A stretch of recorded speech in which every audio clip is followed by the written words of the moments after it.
blown away by how fun and welcoming this group is. Honestly, from the second we got here, we've been having fun. And so thank you so much for the extremely kind welcome that you have given to me and also my colleague Daniel, who you already know, who you heard from yesterday. And where is Nicole? I don't see. Oh, there's Nicole, who's been at the booth, so some of you saw her this morning. But we have been having a great time. Lobster was delicious last night, and we're looking forward to some more time with you today.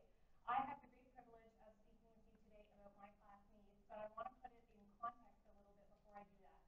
You heard from Daniel yesterday about the interactive documentary, which is a project that we are cooking up with you through our not-for-profit organization, Learnography. Learnography is affiliated with my class needs, and both Daniel and I spend portions of our time working on the charity work and the not-for-profit work. So we are connected in that we share space together, but they do operate as separate entities and have separate mandates. So I just want you to understand both the complementary and distinct nature of those two organizations. Now, somewhere up here might be a clicker. Oh, there it is. Okay. So I'm excited to talk to you today about my class needs and the conversations that we've been having with Grant for the last little while. We did a fundraiser through film screening in January, and we opened up that screening by showing Built for Britain. And people were absolutely blown away.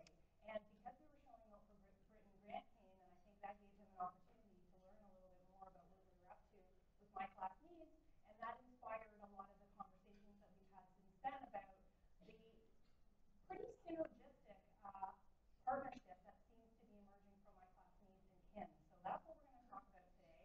And let me tell you a little bit more about who we are and how we think that could look. So we are a registered charity in Canada.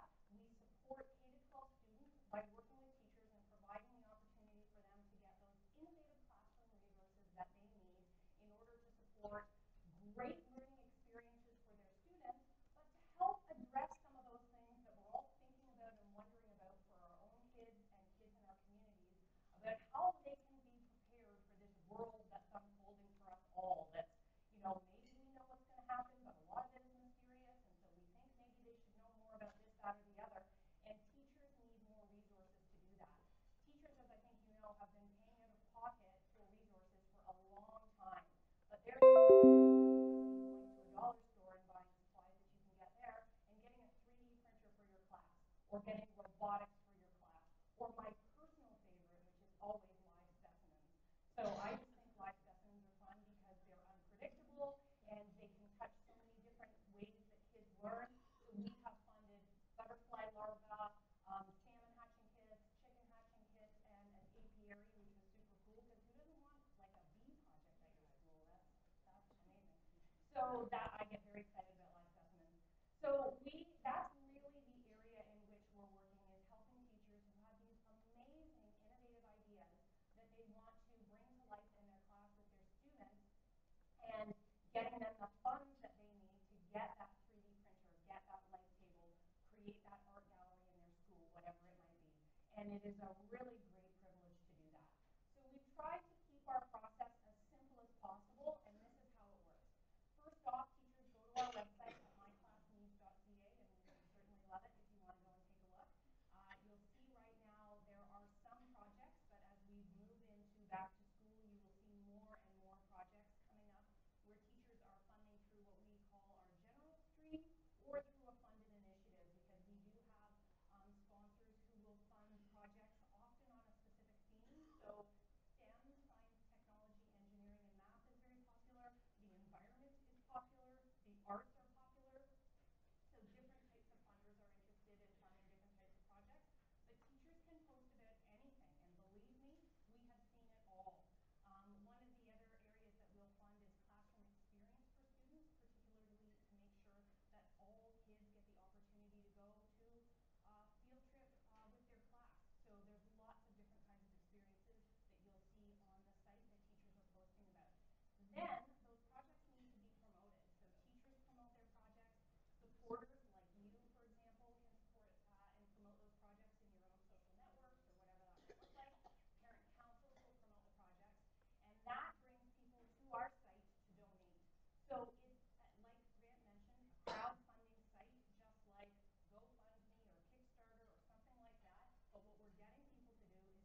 lots of outdoor kinds of activities, so I love the projects that we fund that are outside of the boundaries of the classroom.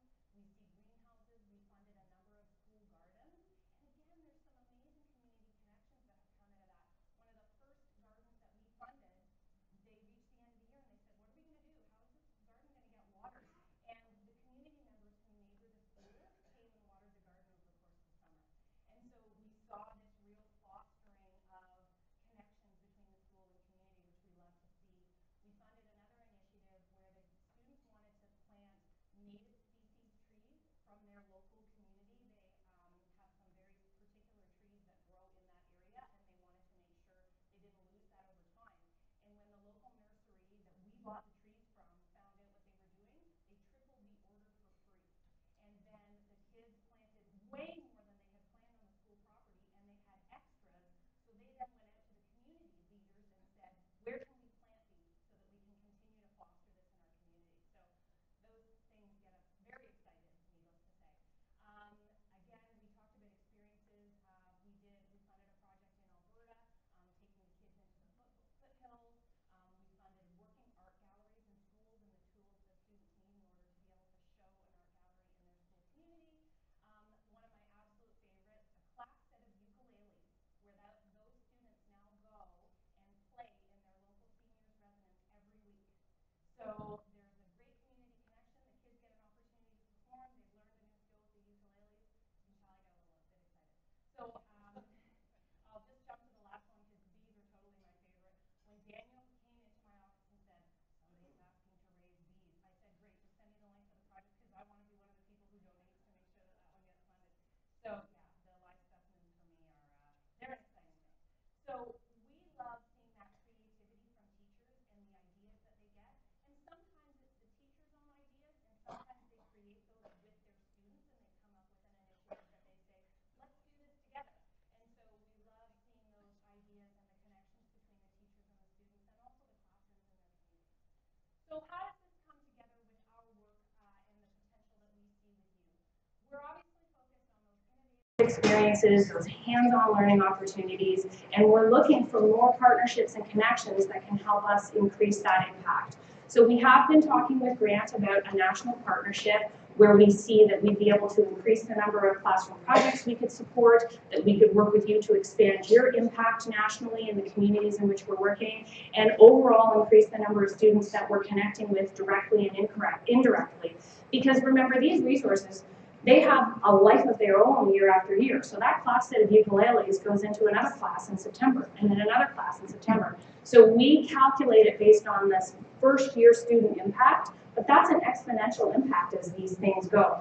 Some of the things that we fund have a single experience impact, like you're sending the kids on an experience. But most of what we fund are resources that can be used year after year after year in the schools.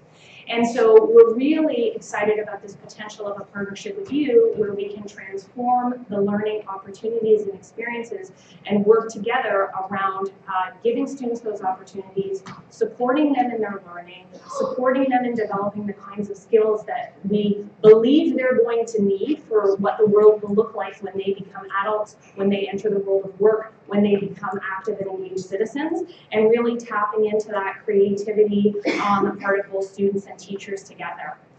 So we see this as an exciting opportunity to create a really innovative program where we can tap into that technology, those resources, live specimens, etc., and really inspire and motivate and empower students connected to all of your clubs across Canada.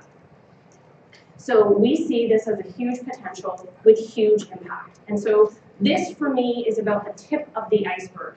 So if we were to do this project together over the course of 3 years, and each club funded just one project a year, we could fund over 1,300 projects. And when I see the level of motivation from this group, like we heard with the interactive documentary, I do see this as a little bit of the tip of the iceberg, because when people get excited about the things that you're hearing about from your local schools and classes, I am quite sure you'll be engaged by those students in lots of other things that you want to do.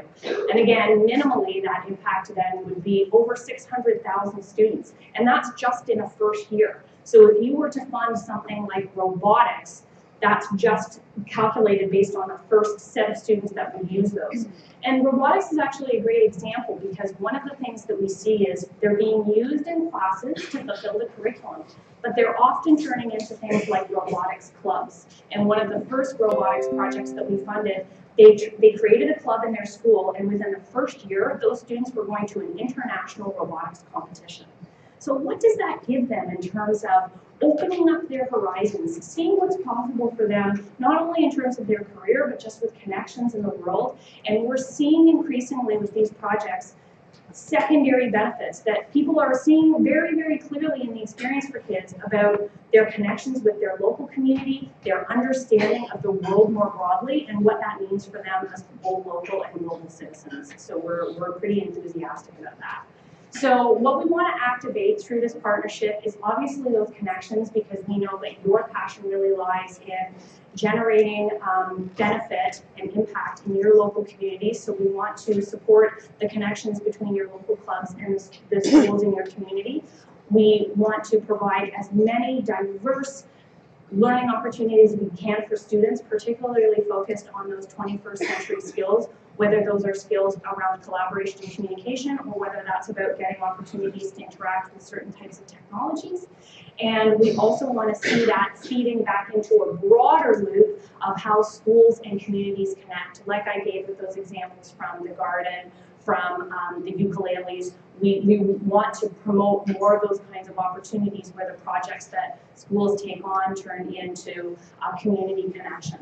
And we see from having conversations with Grant that this really aligns with your goals around that national impact piece. So when all of your clubs come together and we can create that national impact, it sounds to me, Grant, that this really follows on a continuum of what you are doing in education. You're doing some great work around scholarships and that kind of thing, and this allows not only to support students moving into that, but also for them to get a greater awareness of some of the amazing work that you're doing in your communities broadly as well. And then the thing, of course, that you've heard me say several times around that new generation of engaged citizens, because I just think that's so important for kids as they're coming through schools to really be connected to their communities and see how their communities are connected more broadly across the country and beyond. So those are some of the things that we've been talking about, some of the thought starters that we've generated, and we see that in that process, the students are really at the center. That's where our mission is focused, is on creating those opportunities for kids and using the adults in their lives, their teachers, their principals, their community supporters to really support that. So we see this as being quite mutually beneficial. As I said, it seems to align really well with the HREF and connecting to the K-12 communities. And we want to work with you on that, bringing our infrastructure, because what we do is all of the process of taking in those proposals, making sure they align with the funding requirements that we have for proposals, getting those bulk and discounted purchases where we can get them, but also making that part easy for teachers, right? Because part of what we want to do is minimize the burden for them so that they can just focus on being good teachers with their students. So we'll just get the stuff and get the stuff out to their schools. And then we also want there to be that recognition of the KIN brand in the schools, connecting you with teachers, with students, with parents, and really having that cycle of connection with you in your communities, and having the great story that we can tell around the synergy between these organizations. So those are a few thought starters right now, but I know based on my conversations with all of you over the last couple of days, once we share this out with you, you're going to come back and say, oh, well, what about this and what about that? And we see this and we see that, and I'm really excited to hear more from you about where you see potential in an opportunity like this. So we have a couple of ideas about what this could really look like in terms of a partnership. So one possibility is that we could look at something that we call student impact grants, where you actually fundraise and provide grants that teachers can apply for specifically in your community. You could also champion projects that are up on the site. So you see that somebody locally, or maybe even not so locally, has already posted a project, and you can support that and activate your amazing fundraising network to support those projects.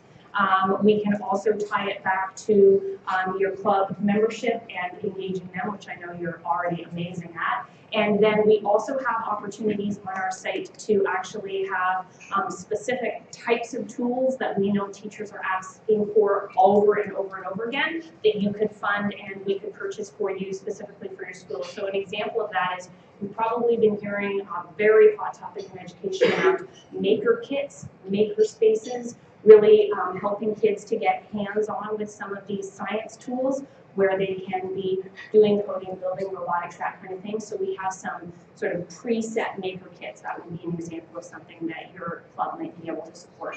So lots of different ways that we could draw these connections with the school communities for sure. And those are just a few that we've been talking about so far. So we are very excited, as I think you've heard me say a number of times about this partnership, and I'm glad to have the opportunity to connect with you. I know, Grant, you made some adjustments to the agenda today so that we could get to talk to as many of you as possible, and I'm very happy to take any questions that you might have, or even thought bubbles that are coming up for you about other ways that this could connect with the work of your clubs. And even those things where you're thinking, I don't know about this part, I'd love to hear what those are, and maybe we can talk them through for a few minutes if we've got time now, Grant. Well, yeah, we'll keep it to a certain limit. Okay, and then we're around, so we can continue to have those conversations after as well. And we do have microphones. Okay. And so if you have any questions, please use the microphone.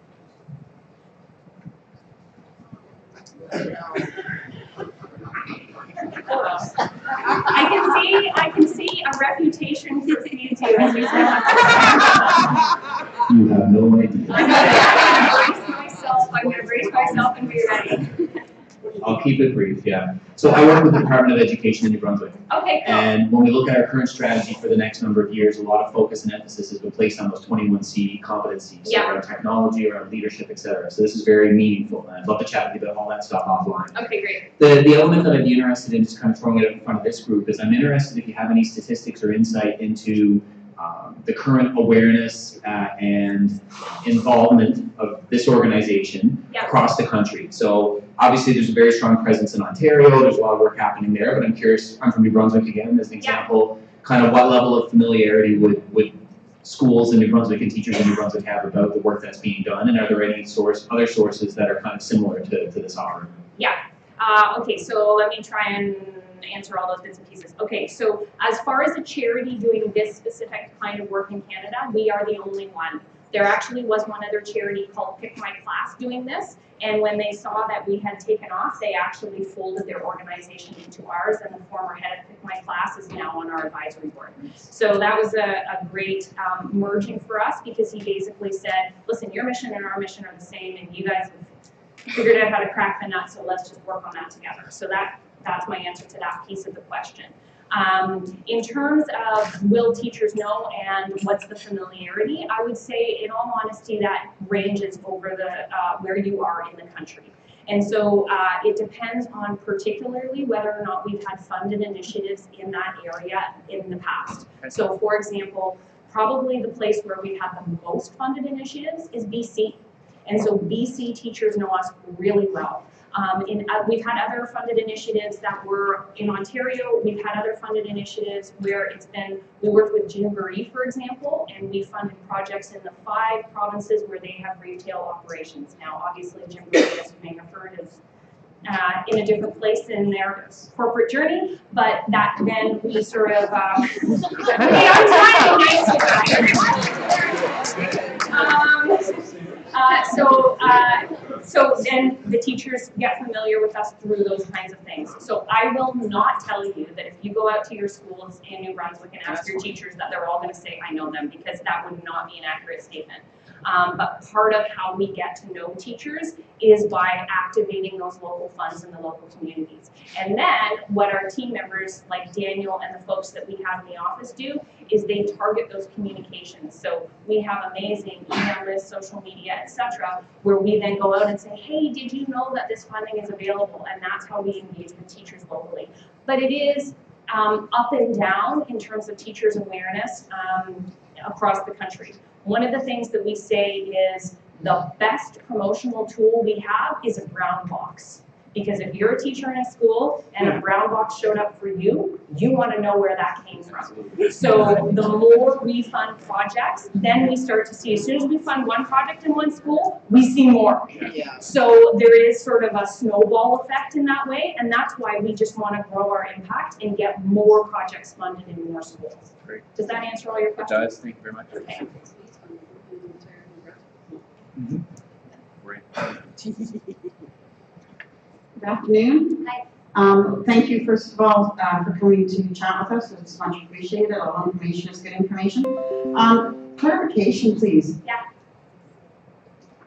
Am I interpreting this correctly in that we do the fundraising, we basically, a teacher applies to you for a bee hive, bee colony, whatever it's called, your favorite thing, and you approve that. Yeah. And then you do the promotion of the project, so to speak, and we go out into our communities and fundraise. So say you need $10,000 for this beehive. We go and fundraise that as kin clubs or what have you, or within our community, or community partners, and then you administer it. If you could just clear that up a little bit for me, please. So part of my answer is that there are a few different ways that we can do this. So one way, teacher goes, posts the projects for a beehive, and then we say, you know, there's a local project in your club, time to fundraise for the beehive. Generally, our projects have a $1,000 cap, so that gives you a little bit of a gauge of what we're looking at. And the reason we do that is because we find when it gets higher than that, it's really hard for teachers to reach their fundraising goals. So sure, there's lots of things you'd like for $5,000 or $10,000, but it just makes that mountain even higher at points. So just to give you a little bit of a gauge of numbers, and there's lots of amazing things that you can get within that, so we found that that's kind of the sweet spot. So one way is, teacher posts for the beehive, and then it's time to fundraise. And then what we would love is that you fundraise, but that you're also talking about it in your community so that other community members are giving too, right? So that's one way. Another way is that you say, hey, we're supporting schools in our communities for Red Cross needs, and we're just going to fundraise, and then we fundraise $10,000, and now we're going to let people know there's $10,000 available, and teachers are going to come and apply. So in its simplest form, it could kind of go one or two ways as well as lots of variations. So that's one of the details that we would want to work out together with you around what works best for your clubs. Where do you think you get the most energy and attention from people? But it can work any number of different ways. But to the last part of your question, yes, we would still administer that. So part of what we've talked about with Grant is because we have that already set up, teachers come, they apply, we order, that part we would do, and then what we need to work out is what's the best way for your individual clubs around fundraising and how would you want to do that? Does that answer your question? I think so. Okay. Do you want to add anything to that, Grant? No, and again, we're exploring right now. And, you know, there's still a lot of stuff for us to consider. Exactly. Which is why this is important, because we want to hear these types of questions. So nobody has gotten the reaction that you did. I know. Okay. Okay. No. And I really appreciate that. From what I'm hearing, it sounds like a great idea, but there's a lot of questions left to be answered. One of the important ones is, when you administer all of this, I've never heard of it before. Yeah. And I've never heard anybody in Nova Scotia mention this kind of thing. We're from Halifax here. Okay. When you do administration and all that, there's a cost to that. Yeah. What would be the cost if we were to fundraise $1,000 for a project and send it to you so you can administer it? How much actually goes to the project and how much goes to you guys for administration? Yeah. So when we do an initiative like this where there's a partnership, it's a 15% administration fee. So that's sort of straight up, and that means the rest of that money goes directly to that project. So that is the teacher resources, and then of course any associated shipping, not by us, but by whoever, you know, Best Buy or the bee farm or whatever it is. So that 15% allows us to do our operations and have our team back at the office who does those things. And that's all transparent on every single project page. I saw a couple of computer screens up. You can literally look on the project and see that on the project profile. It sounds very familiar. It's not what we use. Yeah. So if, and I just want to understand this Yeah. myself, because I'm a bit slow. So if we're sitting in Halifax and we want to donate, or we believe in your project and we want to donate to it, we will wait for you to contact us about a project. Then we can decide whether we want to fund it. So that's one of the things we need to work out with grants. So there's a couple of things that I can see as potentials about how we do that. One is, if we get to the point where we figured out all the details, the nitty-gritties about what a national partnership looks like. What we would really love to be able to do is then send out to teachers, hey, we're working with Kin, we want to be able to do this thing, come and post your projects, and then we'll have that move back to you. So that's one way. Another is we say, hey, we're working with Kin. Right now, Kin is fundraising. And then they're going to let us know, okay, our club fundraised $1,000, our club fundraised $5,000, whatever. And then we're going to say, hey, teachers in Halifax, you know, come and put in your project for these funds, right? Where's Daniel? Do you want to add any other thoughts or ideas around that? But I guess my answer is, what we want to do is, first of all, get as much information out to the teachers as we can and have the easiest fundraising mechanism that we can. And then have it as smooth and easy as possible in how we implement it. But Daniel oversees the implementation of these programs, so he's a good person to talk to. Yes, so, no. This one works. Yeah, that one. I'm just going to run that. So yes, there's a number of different ways. I mean, we can take this conversation out, and then he can report what happened. So there's a number of different ways that the money can get distributed. We either use a method that's sort of first come, first serve, as long as people meet the criteria. We've used a point system that allows us to evaluate what number of projects get funded. So the distribution of the funds can be varied, and we can tailor it to the needs and desires of Kin. So and we would set that up with you in advance. So if you said, listen, the first teacher who comes in is going to get funded, or we want to have this scoring for all the projects and then fund the best ones, it could be yes, it's not a one-size-fits-all. It's something that we always, whoever we partner with, we look to them to help us understand what their greatest needs and what their community's greatest needs are. To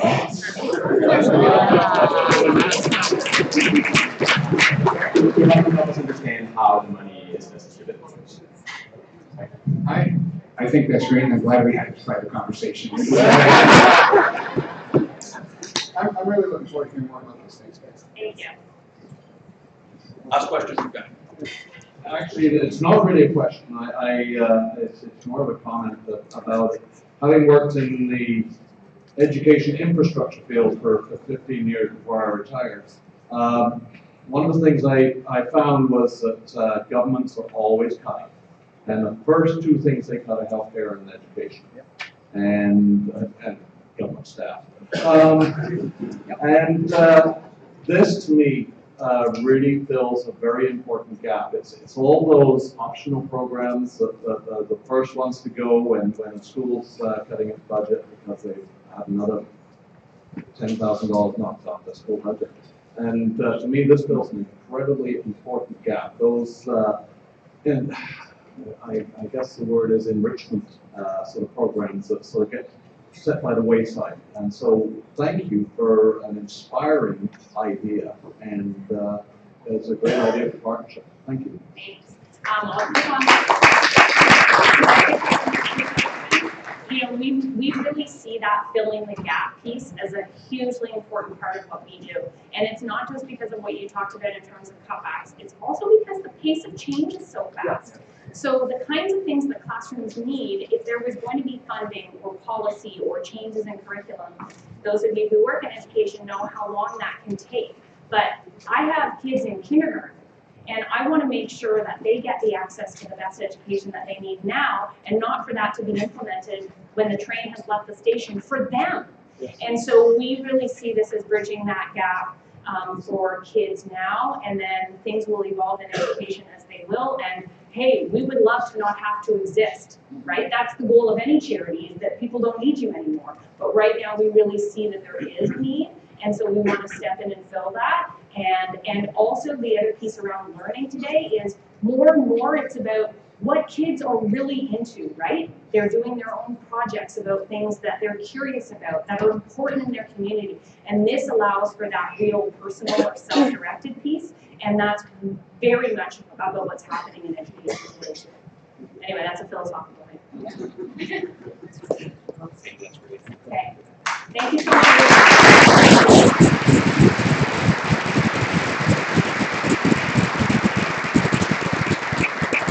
Thank you, Amy and Nicole, and is this on? Thank you, Amy and Nicole and Daniel. If there is one there. By the way, I didn't say this yesterday. I should have. Daniel's a new daddy.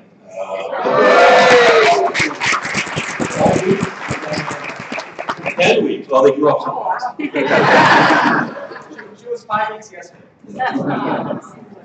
So I think one of the more important jobs I have in this association is to be a broker of ideas, and I think this is an idea that's come in a very organic way through just our initial relationship with Ethnography, and also the opportunity and exposure we have with Milton Britain and learning more about my class needs. The thing I love most about this project is it increases our capacity as an organization or as an association to have a greater reach into our community.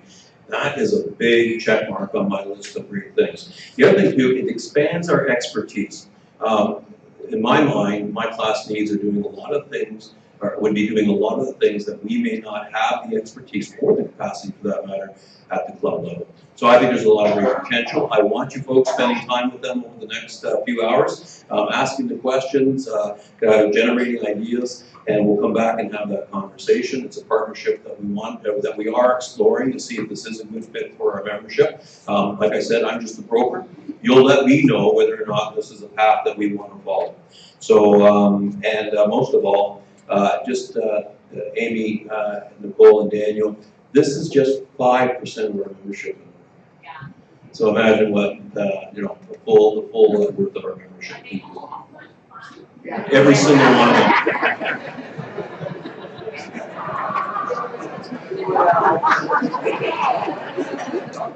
The question was, are they all this much fun? And I said, of course, every single one of them. So we do want to move the agenda along this afternoon. I'll call upon our National Education and Training Committee Chair, Terry, to push us through it.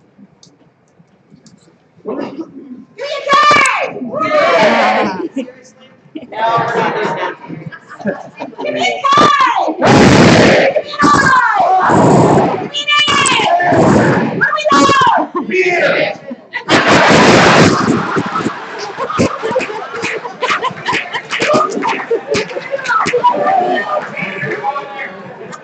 You're buying me a beer?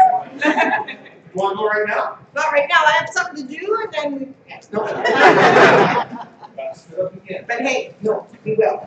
Okay, so how was this morning's breakout sessions?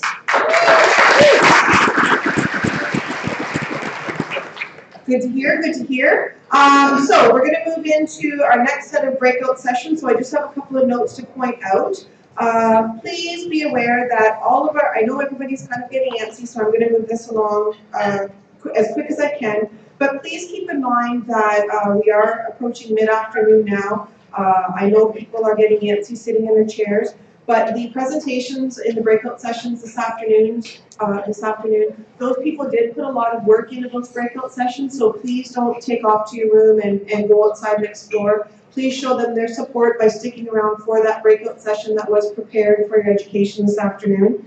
I do apologize, I did not instruct everybody this morning where the rooms were, so if you couldn't find the 2 harbor rooms downstairs, I apologize for that this morning for people that were, where do I go, where do I go? So for anybody that is attending the sessions this afternoon in the harbor A and B rooms, they are downstairs on the main floor on the lobby. They are directly located behind the check-in desk at the lobby.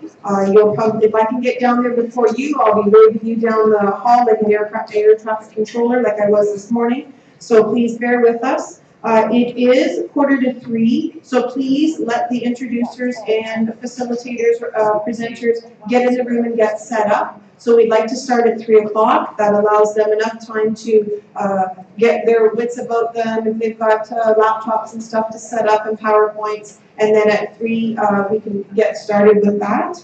And that will run for an hour and 15 minutes. And I'll speak to that again when you're concluded your session in just a second. I want to point out again, the evaluations are extremely important, so please make sure that we do get some feedback on the sessions. Anybody that was in the KINU session this morning with me, I probably did not give you your ticket for the draw that you are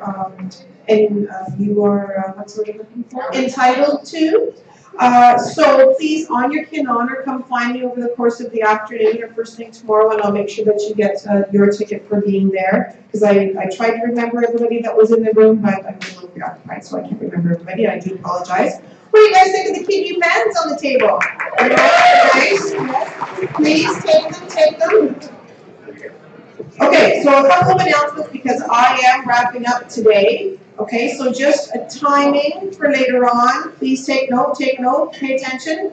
There's been a slight change in timing moving into this evening's events. So cocktails are now at 6 p.m. Dinner will be at 6:30. That's a slight pushback, I believe, of 30 minutes than what may be printed on materials.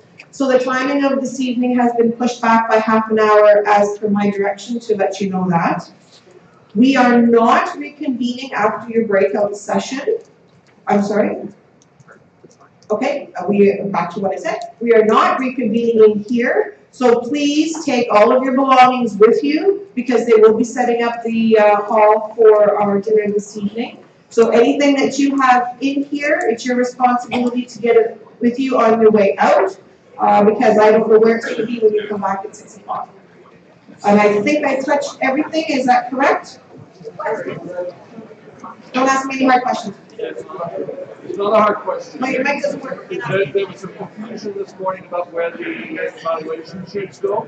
There is a box on the registration desk for your evaluation sheets. That was not there first thing this morning. I do apologize. There was people looking for that. An oversight on my part, but there is a box on the registration desk for you to put your evaluation sheets back into. I can't see because of the lighting. Have there been any time revisions for the NDP caucus gathering? I can't answer that, but I'm sure one of these lovely people will be able to do that for you. We got a caucus.